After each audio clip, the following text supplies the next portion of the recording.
na lang po yun. Napansin ko lang kasi sakto kasi tapos na mga ganun si Lucheng mag-explain. So, karoon ng opportunity na mahaba pa yung timeout eh. And may nakita ako sa defense na ginagawa ng Jericho lang. So, yun lang.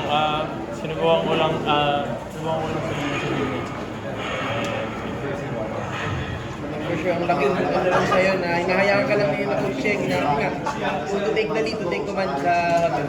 Well, yun naman maganda sa team namin. Lahat may boses, lahat may leeway to sabihin kung ano yung nakikita nila kasi tulong-tulong din ang basketball. So, ayun, nagkataon lang na ako yung nakakita ng adjustment na yun. Yan, sagot na lang.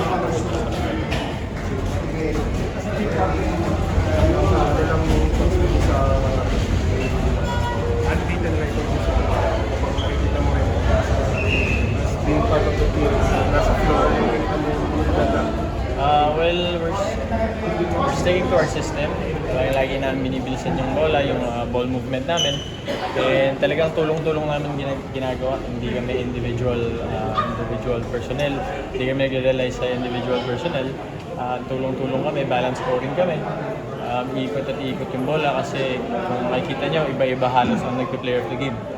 Ngayon, si Anton naman, parang last game, sila mo si JJ, tapos si Felix, So, ganoon din talaga yung magandahan ng system namin.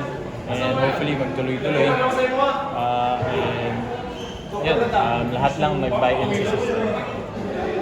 Alam namin, hindi naman kayo nagkakabol ng record, but what does it feel like lang na natabla nyo yung league record for most threes in a single game with the team? Natabla ba? Sayang, di pala namin talo. Ang dami na namin record na yan. Pero it's always a good feeling to be part of history. Pero siyempre, ang end goal is to win a championship. Yan ang gusto kong history na talagang mapasama, maging champion ng PBA. Pero siyempre, hindi mo maiiwasang maging masaya sa mga achievements na nakukuha nyo as a team along the way kasi nakikita ko rin naman kung gaano kahirap magtatrabaho yung lahat ng nandun sa loob ng locker room na. So, well, masaya lang, and hopefully madami pa kaming records na matay.